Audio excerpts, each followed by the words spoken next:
obvio que el gobierno entrante del ingeniero Daniel Noboa tomó el Estado con un déficit fiscal bastante escandaloso. Se habla de que habían atrasos por cerca de 5.200 millones de dólares y le ha tocado pues en este mes que le restó del 2023 y lo que va del 2024 enfrentar esa situación, enfrentar una crisis también de seguridad que azotaba el país y obviamente como un ofrecimiento de campaña con su tan mentado Plan Fénix, pues inició ya este proceso para devolverle la paz a la ciudadanía ecuatoriana. Obviamente todo esto demanda recursos, hay una guerra planteada, estamos en un estado de guerra y eso demanda recursos.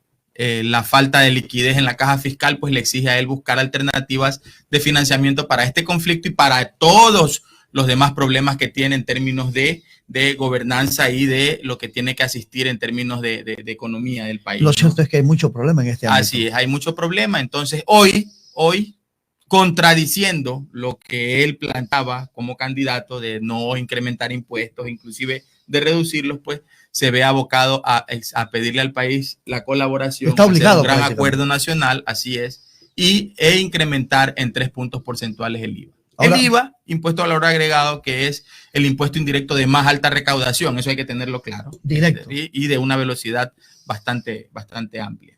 ¿Cuál es el análisis que hacen los expertos en cuanto a este incremento?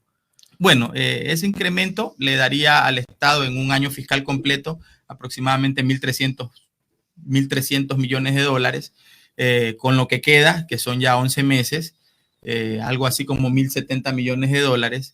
Lo que no está claro por el planteamiento como se hace es, por ejemplo, el tema de la temporalidad.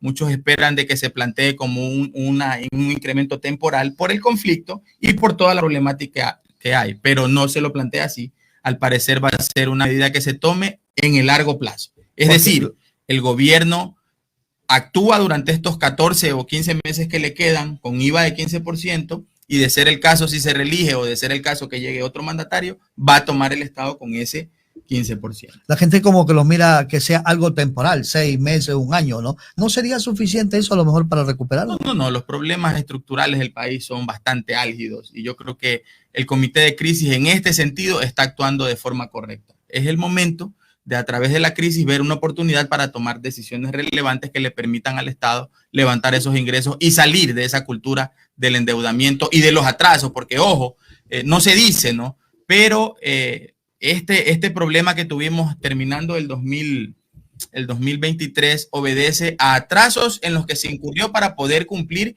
con el servicio de la deuda. ¿Qué le parece?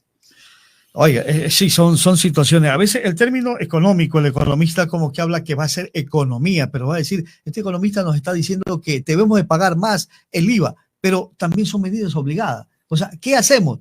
En este momento el gobierno está así, en una balanza. ¿Qué hace? ¿O toma la medida del incremento o definitivamente de dónde se van a obtener los recursos? Bueno, cuando hay estas decisiones se genera la disyuntiva del pensamiento, claro. Empiezan a intervenir las neutralidades sociales, unos dicen que no deberíamos de ser nosotros el pueblo el que contribuya, sino los grandes grupos económicos, que hay otras alternativas, que hay otros canales, pero ¿cuáles son las alternativas de corto plazo? Esa es la gran pregunta. Y hacia allá es hacia donde apunta el gobierno, a inyectar recursos frescos para poder salir de esta problemática, pero de forma inmediata. La historia demuestra que la economía ha basado en esto, o sea, de manera directa, los impuestos que pagamos. De manera directa, sí, son mecanismos de redistribución del ingreso y de la riqueza y son mecanismos también recaudatorios para poder financiar los compromisos que tiene el Estado. Ahora, hay cierto grupo, entre ellos hasta asambleístas y todos, que están opuestos, si entendemos la posición del pueblo, el que no tiene el trabajo y todo, pero también entendemos la función de país, pero ya se lo hizo. Hace algunos gobiernos. Claro, se lo hizo cuando el terremoto en Manaví. Sí, más bien ellos deberían de preocuparse con el antecedente histórico que hay de que esos recursos que se logren conseguir por este incremento del impuesto al valor agregado sean bien destinados, que no sean como eficientemente asignados y no como en las ocasiones anteriores que fueron para una reconstrucción. Mucho ojo, pueblo, que es lamentable hoy, después de aproximadamente 8 años de que sucedió el terremoto, de que solamente se mencione la reconstrucción de Manaví. Cuando era la reconstrucción de Manaví y Esmeraldas. Nunca se hizo, sigue eso todavía. Ya, bueno, pero ese es otro tema. Bueno, ahora el gobierno aspira en corto plazo a tener esto aprobado, si es que se lo aprueba. y que empiecen a ingresar los recursos. De ellos va a depender muchísimo también algunas obras, van a depender, o sea, se depende todo de la economía. Por supuesto, inclusive solucionar el problema que tienen de atrasos con los gobiernos autónomos descentralizados, que tiene paralizada también la obra pública en ese ámbito. Es importante que nosotros tomemos conciencia, hay que llegar a un gran acuerdo nacional. Creo yo que por ahí veo unos sondeos en redes sociales donde un 59-60% de la población está de acuerdo en hacer esta contribución, en este incremento del impuesto, que es un impuesto indirecto que grava las transacciones, que obviamente sabemos por técnica y por todo que lo termina pagando el consumidor final. No quien produce, no quien comercia, sino quien consume. Entonces, es importante saber y estar claros en que estos recursos van a ser bien utilizados, que van a ser bien destinados y eficientemente asignados para solucionar toda esta problemática. Las reglas deben de estar claras en este aspecto. Así es, correcto. O sea, ni un recurso para allá ni para acá, sino que para lo que se va a hacer. Así es, está planteado en el proyecto de ley hacia dónde irían. Aunque se habla de que no hay preasignación, está planteado hacia dónde irían esos recursos. Ahora, hay que buscar otros mecanismos también que nos permitan recuperar la economía de este país. Eso no es suficiente. No es suficiente. La brecha fiscal apunta a cerca de 10.000 millones para este 2024. De acuerdo a los estudios que hay, no sé hasta dónde el índice, el nivel de crecimiento de la economía le permita al Estado cubrirla. Creo que no será más allá de unos 20 puntos que podría cubrirla de forma natural, ¿no? De otra forma tendrá que buscar financiamiento y tendrá que buscar ese levantar los ingresos, que es lo que está haciendo ahora. Yo sé que pronto también habrá revisión en el tema de los combustibles, va a haber esa revisión en el tema de los combustibles, porque son los recursos que se pueden inyectar a la caja fiscal de forma inmediata. Ahora, está buscando también convenios, no sé, el aporte de organismos internacionales. Se habló incluso de hablar con el continente europeo, con la China, un convenio, un TLC.